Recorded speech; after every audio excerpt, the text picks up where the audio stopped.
Здравствуйте, это программа «7 дней плюс». И сегодня у нас в гостях Рауф Аль-Сабирович Мухамедзянов, директор Татарского академического государственного театра оперы и балета имени Мусы Джалиля, заслуженный работник культуры Российской Федерации, заслуженный деятель искусств Республики Татарстан, лауреат государственной премии имени Тукая. Здравствуйте, рады вас видеть. Хочу начать все-таки с истории. Рауф Аль-Сабирович, в 1939 году наш театр был открыт как национальный, да, как мы ее характеризуем. Не знаю, согласитесь сейчас вы или нет. И первый спектакль, конечно, это была опера, театр «Кашкан Беглец» Жиганова, да, и это театр носит имя великого татарского поэта. И вот как сегодня можно оценить этот вклад, который за эти годы театр внес в копилку национального искусства? И есть ли это копилка национального искусства, на ваш взгляд? Национальный театр, посмотрите название, в мире. Это характеризует принадлежность театра к тому или иному пространству, где проживает такая или иная нация. Да? Англичане – национальный театр, французы – гранд-опера. Но это не значит, что, например, в Норвегии идут они на норвежском языке, в Амстердаме на голландском языке, в Японии на японском языке. Нет. Классика в основном исполняется на языке оригинала. Вот мы, это театр, национальный театр Республики Татарстан. Мы открыли оперы Жиганова, он основоположник этой оперы. То есть были люди, которые взяли на себя степень этого риска, понимаете? Вы только представьте, какой риск. У нас не то что опера, у нас сам песенный жанр только появился практически в 20 веке. Если говорить о нации, мусульманской нации татары, это естественно. А тут опера, 39-й год. То есть понятие, например, в основе оперы существует, значит, классическая музыка и хоровое пение. Татарларда бир кашанда кумак жире булмаган. То есть никогда хорового пения не было в природе. А это все-таки на народных таких столбах создана опера. Та опера в том виде европейская. Причем надо отметить, что несмотря на громадное количество государств в мире, но завоевали это пространство мировое всего 4 школы практически. Посмотрите, это основоположники итальянцы, немцы, русские и французы. Вот. Если мы где-то и встретим частичные оперы той же Америки или в Англии, это все единицы. Это все единицы. Основу репертуара вот в мире дают вот эти 4 школы. Национальный репертуар, мы подчеркиваем, что мы находимся в этом пространстве, мы Республика Татарстан. Абсолютно дает, абсолютно в десятку, чье это произведение, это язык. Это язык. Если даже с годами музыка переходит в интернациональную музыку, язык, он остается, не может. Оригинален. Он оригинальный. Это будет татарский язык, понимаете, в чем дело. Вот это абсолютно точно. Есть ладовые отличия, конечно, поскольку у нас музыка построена на пентатонике, поэтому есть свои определенные ограничения и определенные сложности по в мелодическом и в гармоническом. Если ты уходишь, я уже немножко специфически уходишь из лада, такой музыки всегда допускается, понимаете.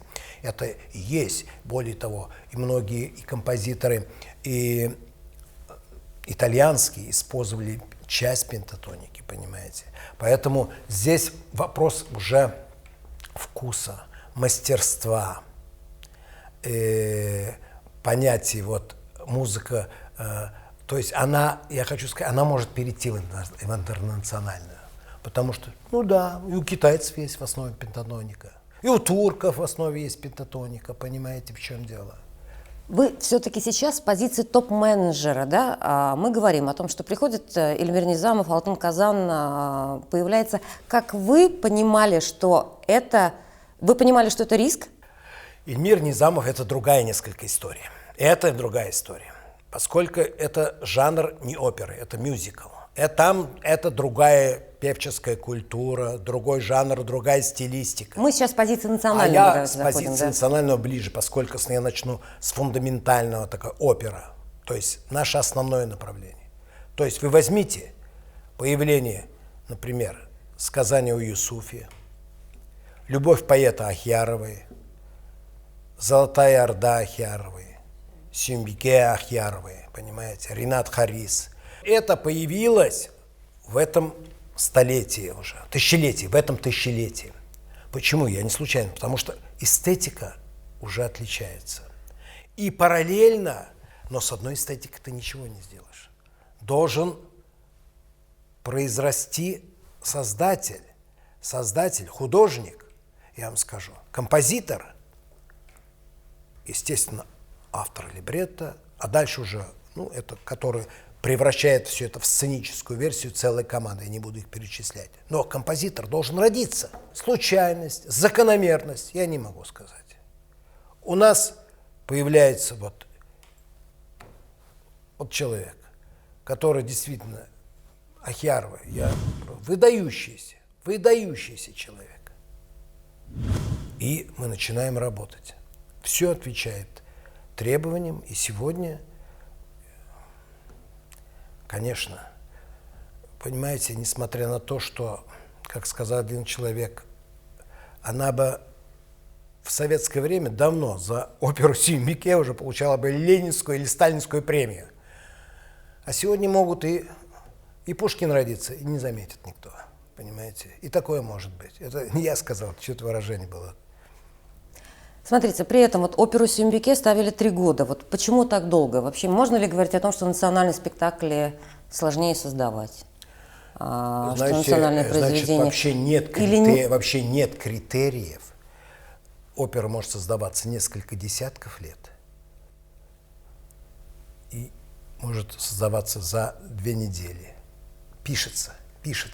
Прежде всего. Ставиться не может 3 года. Это может писаться опера 3 года, понимаете? А для того, чтобы написать, нужно сначала, то есть иметь, естественно, литературную основу, написать. Потом должна быть аранжировка. Потом должны появиться люди, которые поймут, да, что эта вещь отвечает каким-то стандартам, каким-то требованиям, то есть запрос на это произведение конкретно. Отличается ли публика от классических посетителей и зрителей, действительно, мюзикла «Салтан Казан», например? Вы чувствуете, конечно, что публика другая? Конечно, отличается. И какая реакция? 2 разных жанра, абсолютно. То есть, вы поймите, жанр оперы, классическая музыка – это после 40. Хотите вы, не хотите. Говорят, вот мы привлекаем. Я вам скажу, знаете, 28 лет мы на европейском рынке. Я вижу в залах категорию людей. Я вижу в наших категорию людей. Конечно, у нас больше молодежи, чем в Европе. Там сплошняком просто эта категория. Там молодежи вообще мало. Жанр мюзикла – это уже молодежь и средней категории может отвечать, понимаете. Это естественно, наверное. Здесь та музыка, которая, более того, это парадоксальная вещь. Это категория людей, которые исполняют эту музыку. Они, может, в XIX веке вообще не смогли бы существовать, потому что не было микрофонов тогда. На самом деле, эта техническая революция, она повлияла и привела вот к этому жанру. Этой категории, потому что понятие голоса – это другое уже понятие здесь. Ну, вот сейчас, если уйти от жанра, я имею в виду все-таки о национальных произведениях, да. О национальных постановках. Публика отличается? Конечно. Кем востребовано национальное? Я вам сказал, что классическое произведение после 40. Здесь все-таки молодежь? А здесь молодежь и средний возраст. На «Сюмбике» тоже молодежь? На «Золотой Орде» тоже молодежь? На «Золотой Орде» здесь... Как во всех классических спектаклях, есть публика постарше, будем так говорить. Я советскую, нашу Россию беру, я даже делаю исключение по молодежи немножко. Здесь более демократическая публика, более молодая, чем в Европе и в мире в целом. Поэтому это тенденция, и мы говорим, что и в Сюмбике, то есть, конечно, и Золотая Орда, это постарше молодежь, но у нас интерес вот, вообще к музыкальному жанру молодых людей больше. Это я связываю еще с системой музыкального воспитания, которая существует в целом по России за счет государства. Она еще, несмотря в изменения, которые существуют, но большой объем государственного образования дается. А показываете ли вы национальные постановки за рубежом в гастрольных турах? И насколько там они воспринимаются? Это вопрос, поймите, вопрос гастролей, это на той стороне, это бизнес людей. То есть это в чем? Они продают. И если это продается, то, что знакомо. Даже, я вам скажу, вот существует Верди, Фальстаф и Аида. Понимаете, в чем дело? Мы видели, когда ты привозишь Аиду, то у тебя битком зал. Бешеный успех. Да, когда Фальстаф, то... Бедный Верди.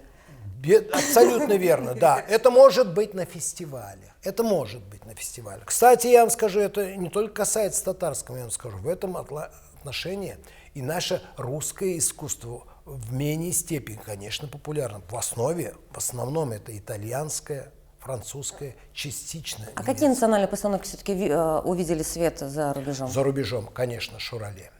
Конечно, Шурале. Но другой путь. Мы должны найти путь, при котором мировое сообщество могло знакомиться. Ну, во-первых, нет, я как исключение могу привести.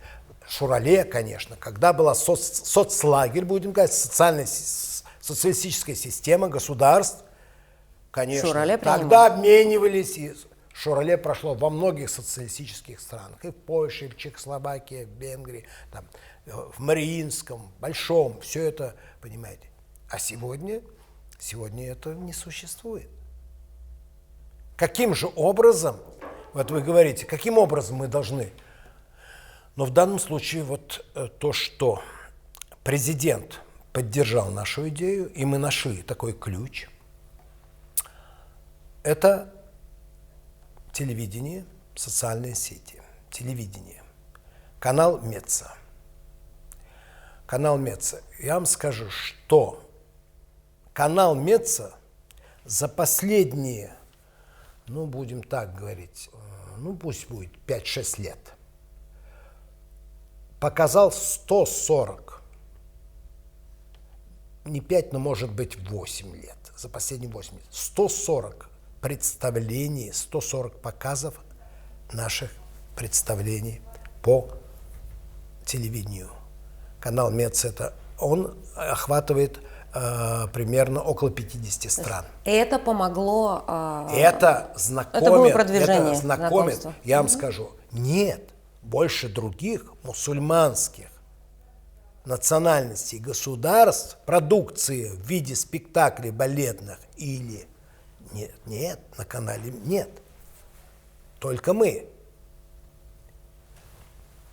Более того, например, опера «Джалиль» в День Победы и в 70 лет Победы, и 75 лет Победы по всей Европе. Канал Меца транслирует оперу «Джалиль». Да, это, я вам скажу, конечно, дорого стоит. То есть это стало классикой, это абсолютно. Продвижение состоялось. Это состоялось продвижение, более того. Вы понимаете, если бы это не отвечало художественной продукции, это основной канал европейский, где вся мировая, лучше. Значит, национальные произведения, они могут быть конкурентоспособны абсолютно, они смогут завоевать зрителя при правильном продвижении, мы сейчас об этом говорим. Вы понимаете, в чем дело? Вот слово продвижение, оно мне не нравится. Мы думаем, что вот ты захотел... Нет, ты должен знакомить, обязан. Если это соответствует стандарту, все, и выше. Ты должен найти источник, чтобы... Национальные особенности не играют? Нет, как не играют? Играют. В том-то и дело, что... Но ты должен обязательно познакомить. Каким образом? Вот, вы посмотрите, Узгар Жиля. Да, к нему как раз хотели песня, татарская песня. Мы показали в Карнеги-холл. Да. Первая площадка в мире такая, которая Но почему мы сегодня Сюембике и Золотую Орду не можем показать, например, в Ла-Скала или в Гранд-Опера? Можем показать? Можем. Это не будет зависеть от импресарио. 3 вещи нужно. Продукция сама, то есть, которая отвечает какому-то, я вам скажу, явлению художественному. А эти, я вам скажу, эти произведения, вот, Высочайшего уровня. я вам скажу, это мне вообще абсолютно, я испытываю гордость. Вот, Произведение мирового конечно, уровня. да. То есть должно быть произведение, должно быть желание и деньги. Поэтому я думаю, что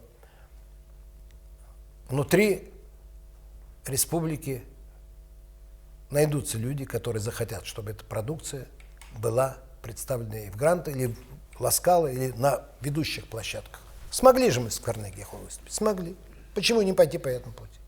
Хорошо, как раз Кузгари Жиля, вообще как этот фестиваль вписывается вот в эти классические стены? Да? Как он вписался? И вот действительно это опять ответ на вызовы времени, ответ на зрительские запросы, это попытка вывести татарскую эстраду на новый уровень, привлечение новой аудитории. Что это, на ваш взгляд? В чем там, 3, я не знаю, какие-то позиции, которые выделили как ключевые? Вы знаете, я всегда говорю так, что важно для художника? Реализоваться. Если он в таком виде в татарской песне реализовывается, значит, это потребность. Вы поймите, нельзя это, нельзя в рамки. Нельзя, я вам скажу, по звонку что-то сделать. И он реализовывается как может. Вот в данном случае мы смогли вот на сегодняшнем этапе реализоваться в таком виде. Я абсолютно испытываю тоже, я говорю, просто у меня такое, поверьте, я вырос в филармонии. Мать моя одна из первых певиц. Все лирические татарские песни. Да. Поэтому я прошел вот этот весь этнос вот с таких лет. И кто бы мне сегодня не говорил, когда начинают говорить, товарищи, то, что мы услышали детское ухо в молодости, которое имело потом еще соответствующее образование, поэтому я вам скажу, это я могу сегодня в полной мере сравнить, что было. Потом нельзя путать, это невежество в полной песне. В татарской песне существует фольк, понимаете, народный, к которому нет никаких требований, пожалуйста. Хоть на горле, хоть на голове, хоть как исполняй. У каждого есть своя национальная песня. Но если ты включаешь элементы шоу-бизнеса уже, где идет уже другая ритмическая организация, другая гармония абсолютно, понимаете, это уже не примитивные вещи, то тут есть свои законы.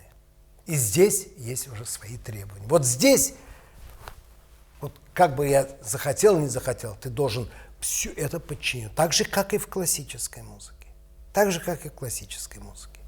Эти вещи нельзя противопоставлять. То есть существует Зыкина, но существует и Алла Пугачева. Понимаете, в чем дело? Вот ведь. И ни у кого в голову не придет сравнивать. Почему-то не поешь. Конечно, да, конечно. Никому в голову даже не придет. Это ваш тот самый ответ критикам? Но отдельные категории людей пытаются загнать татарскую песню только в этнос. Ну вот многочисленные критические были отзывы, да, на фестивале в Жиле в том плане, что не может татарская песня звучать в стиле джаз, хип-хоп и так далее, так далее. Я вам скажу, где во-первых... Где Мон великий, да? Нет, что происходит? Во-первых, понимаете, в чем дело? Это все идет от невежества. Мон – это душа, поверьте. У каждой песни, у русской, у чувашской существуют песни. Ну, я вам скажу, Бернес появился, и в душа, понимаете, через понятие, вот петь это появилось уже, Бернес начинал. У него есть голос. А душа, понимаете? Есть? Вот это тот же самый, просто у людей они думают, мон – это нечто такое, это свойственно людям, которые... Это вечное, которым нельзя притронуться и так далее. Вот это футбол только татарский, и все, товарищи. Но футбол-то он интернациональный. Так что душа-то у каждого народа своя. Есть народное пение, есть другие средства абсолютно. Это другой жанр. Появляется там стилистика другая. Но это и популяризация ведь опять. Конечно, это же такое значительное расширение зрительской аудитории. И мы уже можем тот же этнос, Но уже делать с элементами, опять еще раз говорю, джаза, рока, Это такой консерватизм хип-хопа там. татарской публики. Я вам скажу, или- это идет такого немножко от невежества, от недостатка образования. Представляете? Я вам скажу, А что с этим делать? То есть Нет, исправлять я вам вот скажу, сверху? этот процесс пошел. Ничего не надо делать. И не нужно Это никуда будет не естественный надо. Вот процесс. я вам скажу, ничего не надо сделать. Вот у президента на уровне интуиции появилось понятие, что нужно изменять. Конечно, президент не может сказать, что изменять. Но появилось. Он понимает и ответственность эту, понимаете. А художники, у многих художников это запрос, он существует. Он просто дал толчок. Поэтому ничего не надо. Естественный процесс все, сейчас идет, да? все, поезд пошел. Все, его уже Ну, не не остановить. остановить Уже уже, да? не остановить. Они услышали другую стилистику. Они в другую. Понимаете, мы увидели, как Карнеги Холл. Татары, которые приехали, которые воспитывались над... Той же негры, которые снимают, они сами пританцовывают. Вы бы видели их выражение, они забыли, что снимать нужно там. Ну, понятно, они не консервативны из Татарстана Конечно, и да, так далее. да. Они принимают, они вообще открытый миру в этой Да, ситуации. да, абсолютно Но все-таки верно. что делать с татарским консерватизмом в этой ситуации? Я вам скажу, Ничего. То есть создавайте всё, идёт- разнообразие музыки и форм музыкальных, и все. Хорошо, Рафаэль Сабирович, в завершении такой вопрос. Если бы все-таки вам бы предоставилась в этой жизни возможность посмотреть только одну национальную постановку, Я вам скажу, Что бы вы я вам скажу, что прежде всего выбрать лучший, вот чтобы показать лучший. Ну, во-первых, вы поймите, мы многожанровый коллектив. я не могу выбрать одно. Значит, Я не нужно могу, как минимум но, два, конечно, да? Как жанр минимум два. балета, жанр оперы, а мюзикл, он вообще не... Выбираем из трех, В хорошо. трех, конечно. Хорошо, выбираем конечно, из трех. Последний мюзикл, последний «Алтын Алтын Казан, Сүйінбике и последний балет «Золотая Орда». И сейчас вот мы, конечно, никто не знает, вот сейчас мы думаем, что дальше, какая перспектива в опере, в балете. Ну, мы пытаемся в данном случае какое-то, в меру вот чередовать, если возникает опера. Появились уже композиторы и люди. Плеяды новых, Да, плеядов, да. новой татарской И я музыкальной интеллигенции. надо сказать, вот отдать должное, я сейчас хочу все-таки вот такой всплеск вот этого дыхания. Вот первый всплеск, это, естественно, когда театр только создавался, когда потом был театр, серьезно кризисное время было. А сейчас вот в этом тысячелетии, вот, так, значит, это, конечно, вот Ахьярова, Ринат Харис, Любовский. Вот. И мы сейчас, естественно, сейчас уже появился, видите, Низамов. Вот сегодня он уже берется за крупную форму. Сейчас Тоже обретает сейчас новое дыхание. мы думаем, что сейчас будет в опере, в балете. Сейчас балет, потому что мы закончили Сүйінбике, сейчас будет... мы сейчас думаем, я открою даже секрет, есть выдающаяся фигура в истории русской. Это Никита Бичурин. Посмотрите интернет. Первый человек, который создал карту Китая. У него интереснейшая судьба. Он родился в Казанской губернии. И вот об этом человеке мы хотим создать балет. Ахьярова, Ринат Харис, да. Условно, если представить, когда? Я вам скажу, это может быть или 22 или 23 годы. Достаточно Да, быстро. да, 22 и 23 годы. Но мы же, это уже, мы остановились. Там, я вам скажу, тема сама очень занимает тоже изучение достаточно много времени, я вам скажу. Должна быть, почему очень важно, вот посмотрите, обратите внимание, что вот Сүйінбике, да, все знают. Популярность. Исторически? Исторически, все это конечно, знают, конечно. А здесь надо посмотреть в интернете. Смотрите, Золотая Орда, все знают, что такое Золотая Орда. Тоже интересно. То есть там не надо знакомить, а здесь надо. Даже А здесь сказание нужно Юсуфи, знакомить, это конечно. вообще, это мировая тема. Поэтому дальше пойдет после балета, потом будет опера с Низамовым. Я сейчас вот в данном случае вам не раскрою, потому что я могу открывать, когда уже вот есть, все сформировалось. Но мы работаем с Эльмиром по опере, по крупной форме сейчас, в дальнейшем. Остается пожелать только успехов. Открылось второе дыхание, я не знаю, второе, но третье, да, уже у театра. Но явно другая волна, новая волна. Да. Ветер перемен действительно ощущается, и ощущается сильно и в «Узгорежье», как мы говорим, и в опере, и балете. Поэтому пожелаем только успехов. Большое спасибо, было очень интересно. Это была программа «7 дней плюс». И сегодня у нас в гостях был Рафаль Сабирович Мухамедзянов, директор Татарского академического государственного театра имени оперы и балета имени Мусы Джалиля, заслуженный деятель искусств Республики Татарстан, заслуженный работник культуры Российской Федерации и лауреат Государственной премии имени Токая. Всего доброго, до свидания. Спасибо.